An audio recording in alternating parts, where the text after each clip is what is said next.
Syederalun, Direktorat Kriminal Khusus Polda Aceh, Kamis 12 April, menggelar konferensi pers terkait penangkapan seorang tersangka ujaran kebencian yang diadukan oleh istri Gubernur Aceh Darwati Agani terkait pencemaran nama baik. Kepada polisi, tersangka dengan inisial MJ, 28 tahun, yang juga admin akun Facebook Timpan Aceh ini, mengaku hal tersebut dilakukan atas motif politik. Tersangka ditangkap di Tanjung Balai, Sumatera Utara pada Sabtu 7 April saat berencana menyeberang ke Malaysia untuk melarikan diri. Ini berawal dari adanya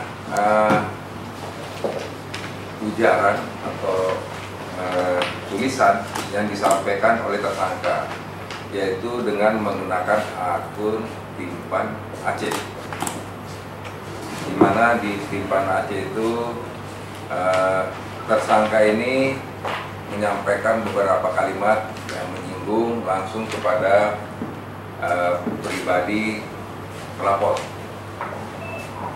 Setelah kita terima laporan kita terima pada tanggal 2 April kemarin, kemudian kita laksanakan penyelidikan dan kita berhasil menangkap yang bersangkutan ini di Tanjung Balai, Sumatera Utara, di Medan sana.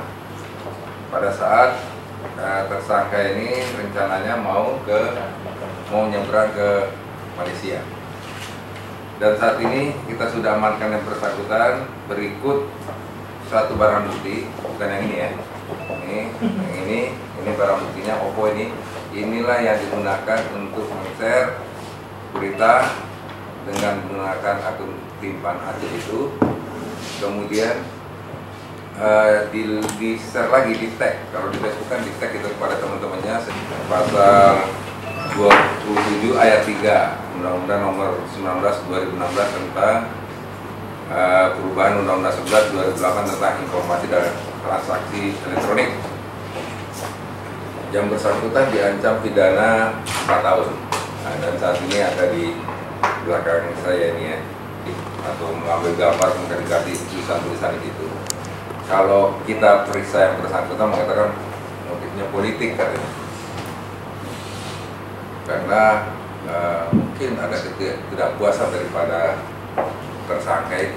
Dia bilang motifnya politik. Apakah di belakang itu partai ada yang tidak lolos verifikasi?